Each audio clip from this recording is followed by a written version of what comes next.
Gabi ng August 6, 2008, pauwi na si Tara Santelices ng hold-upin ang sinasakyan niyang jeep. Nang hindi niya sundin ang utos ng hold-upper, binaril siya sa ulo. Oh my God! Tara! Kamusta na si Tara? Bakit sinasabi ng mga pulis na sarado na ang kaso? Gayong naniniwala ang kanyang mga mahal sa buhay na mali ang suspect na tinukoy ng mga otoridad.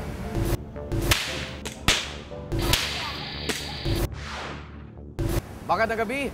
Ako naman Arnold Clavio. Ang mga tanong ng kahapon, sisiyasatin ngayon dito sa Case Unclosed.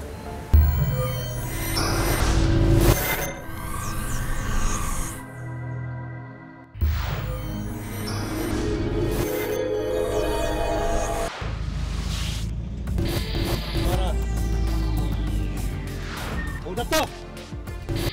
Sabi na yan, sabi! Wag! Oh my God! Tara! Manong! Tulungan niyo kami! Dalhin niyo kami sa mas malapit na hospital! Tara! Manong, bilis! Bilis, Manong!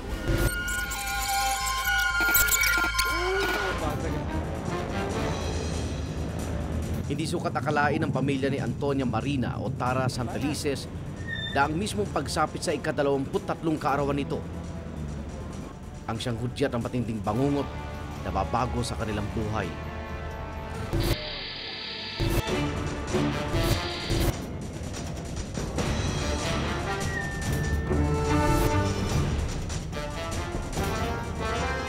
Hindi lang sanang gumawa nun kung makonsensya man siya. Sinira niya kasi yung future ng anak ko. Si Tara has a bright future for her. Buong araw ng August 5, 2008 at bispiras ng kanyang kaarawan, nasa bahay lang daw si Tara dahil masama ang pakiramdam nito. That night, nagpaalam naman siya sa amin magdi-dinner. Pinayagan naman sa amin dinner, sandali lang eh. Pero yung pala na late yung classmate niya, kaya mga late na rin sila nakauwi. Kasama ni Tara ng gabing iyon si Joey Mejias, matalik nitong kaibigan at kaklase mula pa pagkabata. Dahil na rin sa takot sa isyong pangseguridad, hiniling ni Joey na itago ang kanyang mukha. Mga 11, dumating ako doon. Tapos, inantay namin yung 12 kasi birthday niya. Ating gabi na magpasyang umuwi ang magkaibigan. Kadalasan ay umuwi naman daw sila ng ganitong oras ngunit walang panganib na nagbabadya. Before 1, nag-abang na kami ng jeep sa may tapat ng Santa Lucia.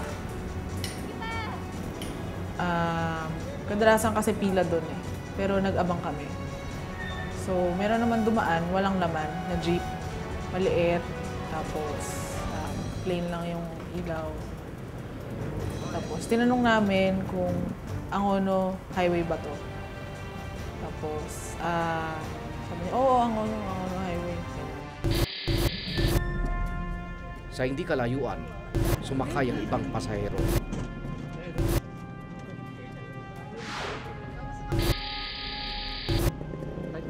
Huling sumakay ang isang lalaki umupo sa mismong tabi ni Joey. Sumakay yung mama, may konting space, sumiksik siya to my right. Medyo uneasy, pero hindi ko siya masyado pinansin. Kasi nangangamoy siya eh. Medyo amoy alcohol. Mabilis ang pangyayari.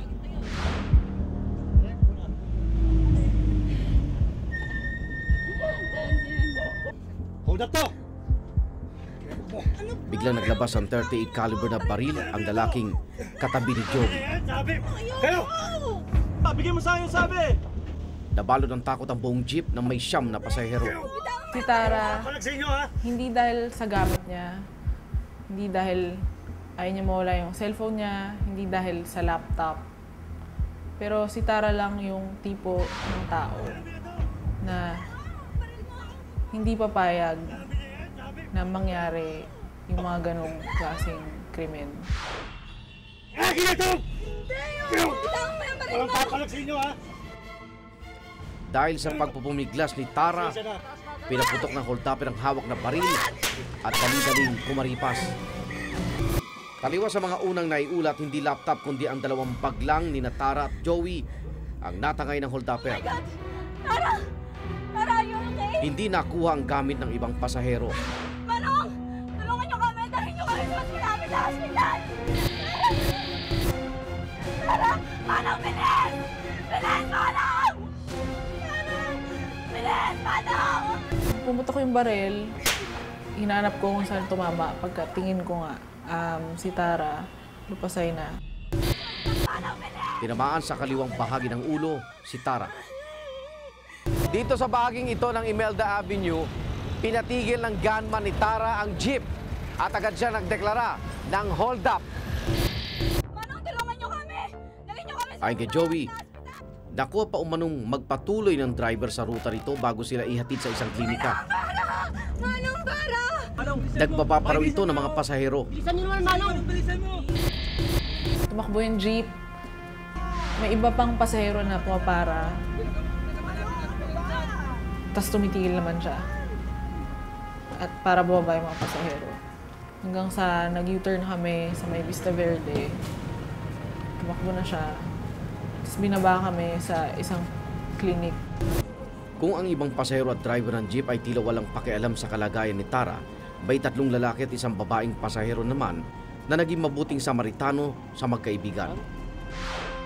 Sa kasamaang palad, wala raw sapat na pasilidad ang klinikang pinuntahan, kaya napilitan silang ilipat si Tara sa pinakamalapit na ospital.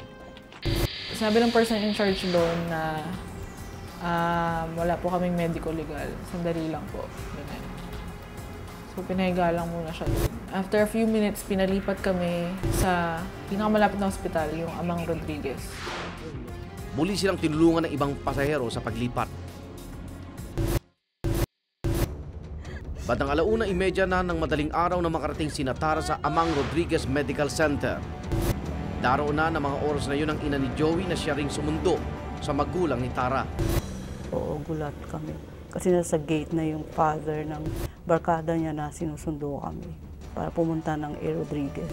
Nasa ICU siya kasi ng A. Rodriguez at saka hindi kami pinapapasok ng doktor kasi parang unstable siya at that time. Alas 8 ng umaga nang magpasya ang mga magulang ni Tara na ilipat siya sa Medical City sa Ortigas. Dito na natuklasan ng mga doktor na tumama ang bala ng baril sa kaliwang bahagi ng kanyang ulo, malapit sa temporal lobe o ang bahagi ng utak na nagkokontrol sa memorya at emosyon. May naiwan din mga shrapnel sa loob ng utak nito. The slug, when it hit her, fractured into several parts. So some went to the front part of her brain, some went to the lower part of her brain, some went to the back. Just to simply to get it would entail destroying other parts of the brain.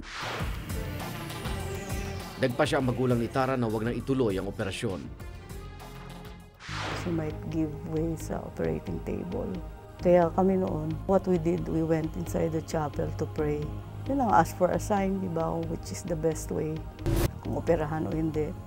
Hanggang na natapos na yun yung parang time limit na kailangan mag-decide na. Kaya sabi namin, siguro that's it na. Yun na yung ano sa amin ng Diyos na hindi na ipagpatuloy yung operasyon. Mas naagapan pa sana ang kalagayan niya kung agad lang siyang naisugod sa ospital.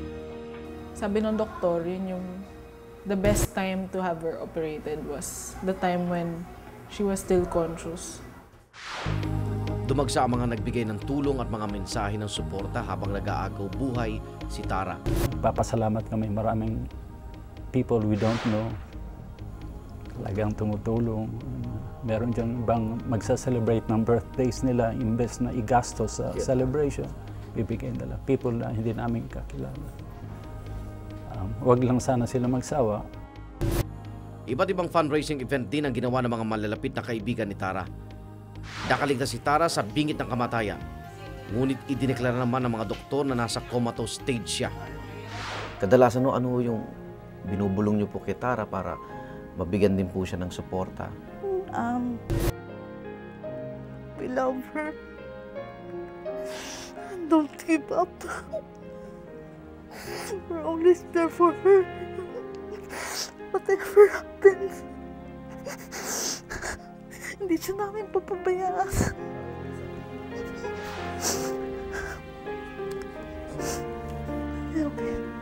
Ayun, everyday sinasabi ko sa kanya yun na hindi siya namin papabayaan kahit papaano. At least family namin, we're all here to help her and support her in every way.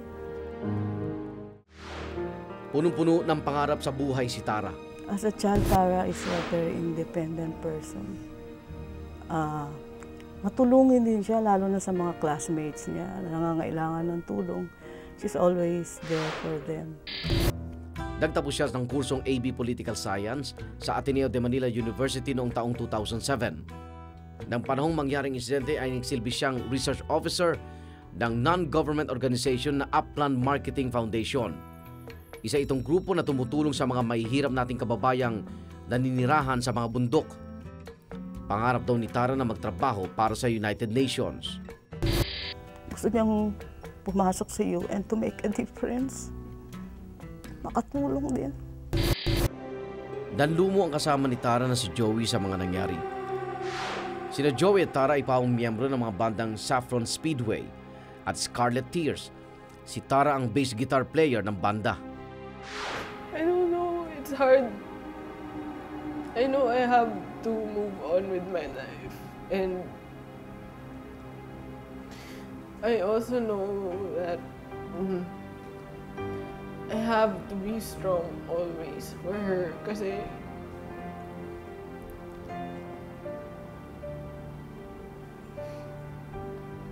sa ngayon parang dito ko nga na-realize who your real friends are eh. Tsaka sino talaga yung kakapitan mo. Sa kauna-unang pagkataon ay binalikan ni Joey ang pinangyarihan ng krimen para sa case unclosed. Sariwa pa rin sa alaala niya ang lahat ng naganap noong madaling araw ng August 6, 2008. Nung gabi na yon, sobrang dilim sa lugar na to. Tapos, sa stretch na to, nangyari yung pagkabaril ni Tara. Dahil parang kahapon lang kay Joey ang nangyari, siya ang nagsilbing pangunahing saksi at nagbigay testimonya sa mga pulis. Isang suspect ang lumutang batay sa paglalarawan ni Joey sa Cainta Police. Isang nagangalang Orlando Del Rosario, 29 na taong gulang. Nagkanta kami ng background check, nalaman nga namin na marami siyang pending warrant of arrest, iba't ibang kaso, carnapping, drugs, robbery. So talagang notorious siya na kriminal.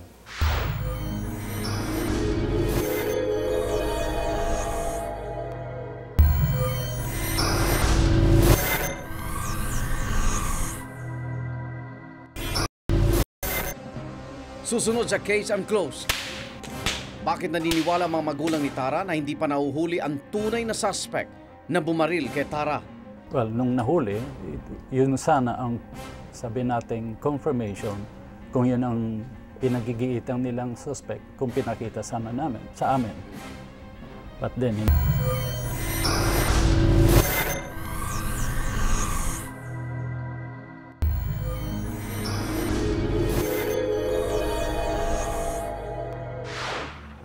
Sa tulong daw ng mga impormante ay natunto nila ang kinaroonan ng suspect. Mayroon mga tao na tumutulong sa atin na magte-text sa mga operatiba kung nasaan siya, kung anong location niya. Matapos ang ilang linggong pag-iimbestiga ng Cainta PNP, natsyempohan raw ni PO2 Reynanto Parto sa San Isidro Village, Antipolo City, ang tinutukoy na suspect na si Orlando. Doon ko na nakita yung mukha niya at nakasiguro ako na yun talaga yung taong hinahanap namin. Dahil sa may picture akong dala yung binigay ni Police Inspector ni Osea. Nakapareho kamukha nung picture na dala ko. Sino ka? Police ka ba? Oo, pulis ako.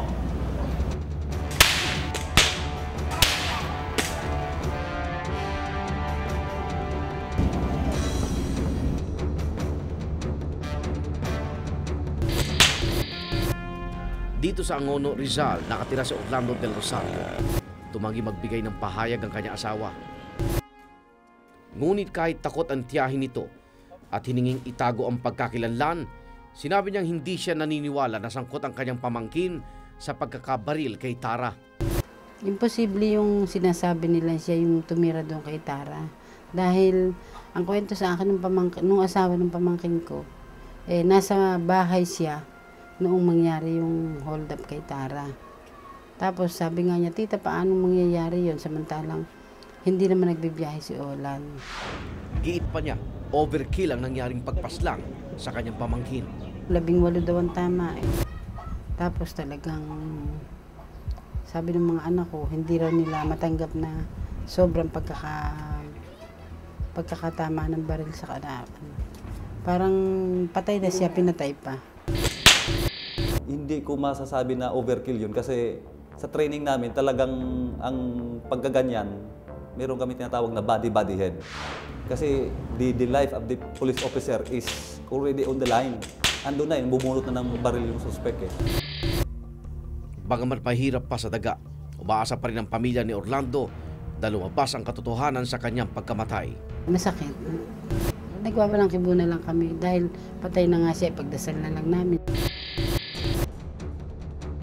Dahil sa pagkakapatay kay Orlando Del Rosario, idineklara ng Rizal PNP na sarado na ang kaso ng pagkakabaril kay Tara Santelices. Ibig sabihin na close na yung kaso, yung napatay na si Del Sara, yun din yung suspect doon sa Tara Santelices case. Pero mismo si Joey na saksi sa krimen ay hindi naniniwala na may kinalaman si Orlando sa kaso. Pagkatapos mo umasa, gumagawa sila ng paraan para mahanap yung bumaril kay Tara. Ganun lang. Parang ganun lang. Tapos na. And to think na yung pinanggalingan nun is nabaril yung isang suspect na hindi naman talaga yung taong bumaril kay Tara. Sa cartographic sketch pa lang ay malayo di umano ang itsura ni Orlando sa ibinigay na detalye ni Joey sa pulisya. Isa rin sa lumutang na anggulo ang pagiging miyembro di umano ni Tara sa League of Filipino Students, grupong mariin ng pagkritiko sa gobyerno. Sinabi lang sa amin, sir, baka pwede nyo ring tingnan yung side na ito, but sinama namin sa report yan, but we did not concentrate on that angle. Yan ang nakakatawa eh. Paano siya maging member dahil siya is a reserve officer for the Air Force na Ateneo. Nag-RO siya for 2 years and she's an officer of the RO. Kaya paano siya naging leftist? Gayunpaman, nanindigan pa rin ng pulisya na nalutas na nila ang kaso ng pang-hold up at pagkakabaril kay Tara. Alam mo, hindi namin nga kinocontest yun. Dahil yun ang dinescribe niya at nagkataon na talagang notorious yun. At doon kami nag-concentrate at nakuha namin. So kung kami ang tatanungin ninyo, solve na yung kaso. Habang nagaganap ito, patuloy ang gastos ng pamilya sa ospital na umabot na ng mahigit 2 milyong piso. Patuloy namang lumalaban si Tara sa kanyang kinahinatnan. In-encourage nga namin every time na nandun kami, kaya nakausap ko siya. We love you and fight on. Kaya mo yan. Because sabi ko sa kanya, ever since you've been a fighter. Isa lang ang mensahe ng ama ni Tara sa humila ng gatilyo sa ulo ng kanyang anak. Ang konsyensya mo siguro lilinis kung susuko ka. Bahala ng justice system sa'yo. Siyempre, kailang bayaran mo ito. Yung ginawa mo sa anak ko is, well, i-compare mo kayong dalawa, ikaw naglilibot, nag-i-enjoy. Yung anak ko kinitil mo yung future.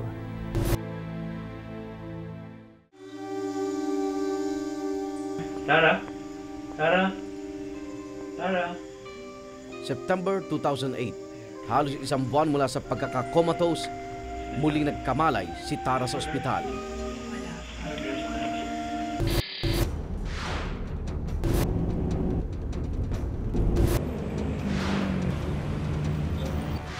Darito po tayo ngayon sa Medical City upang alamin ang lagay ni Tara Santelices matapos po ang mahigit 8 buwan niya na pagkakaratay dito.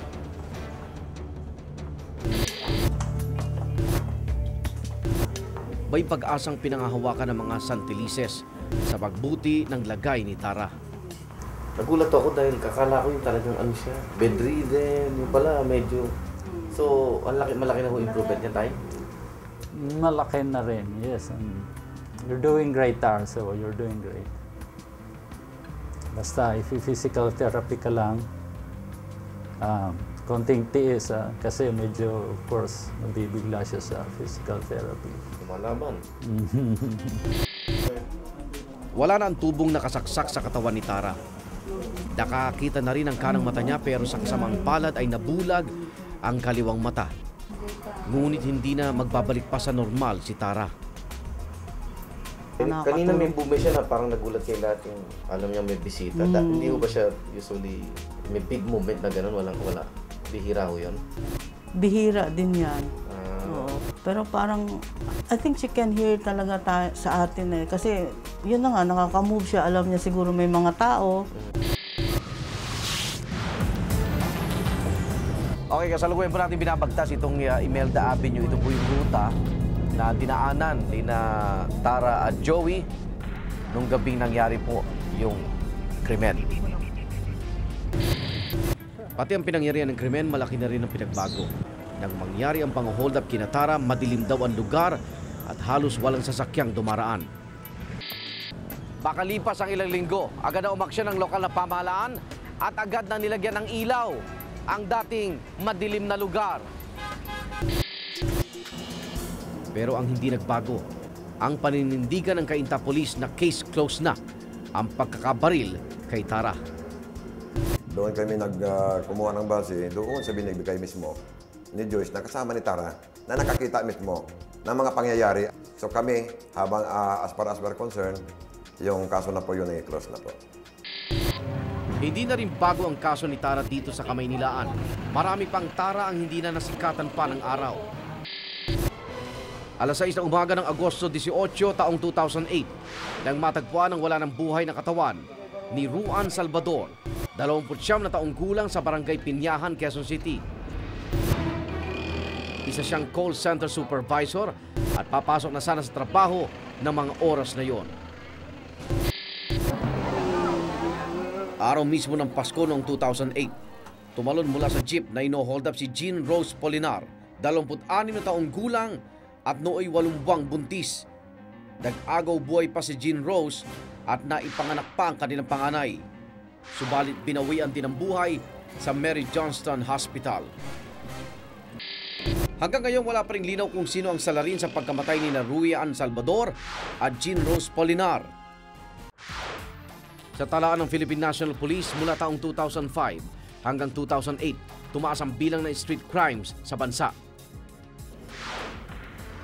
Mas pinapayo ng PNP na ibigay na lang ang anumang gamit na nais ng hold-upper kaysa isakripisyo ang sariling buhay. Kung nandun kayo sa sitwasyon na naiipit kayo, bigyan yung halaga ang inyong buhay kaysa dun sa mga bagay na maaari natin mapalitan. Mas makabubuti raw na kunin na lang ang mga detalyeng maaaring makatulong sa paghuli ng salarin.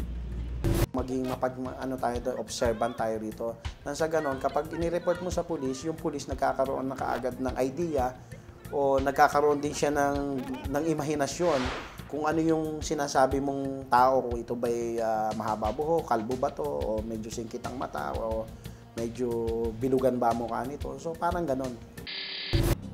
Isang panibagong batas raw ang kailangan para mapigilan ang paglaganap ng krimen sa kalye, ayon kay Chinto Irigo. Siya ang nagsusulong ng petisyon na ito sa pamamagitan ng internet. Ito ang gusto naming mangyari sa petisyon namin, na magkaroon sana ng batas na itong mga miyembro na ito ng transport sector ay magkaroon ng responsibilidad sa kanilang mga pasahero, lalo na sa jeepney transport. Ngunit pagkatapos ng pagkipaglaban ng halos 1 taon,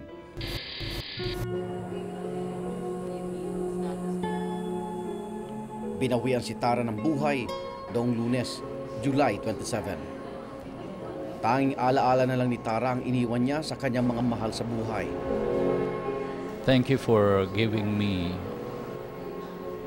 the laughter, giving me, sharing with me, or singing with me. Mas matalim na pangil sa batas at tapat na pagpatupad ang kailangan upang tuluyang mapigilan ang mga ganitong krimen. Higit sa lahat, importanteng lahat ng oras ay maging alerto at magpagmatsyag sa mga taong nakapaligid sa atin.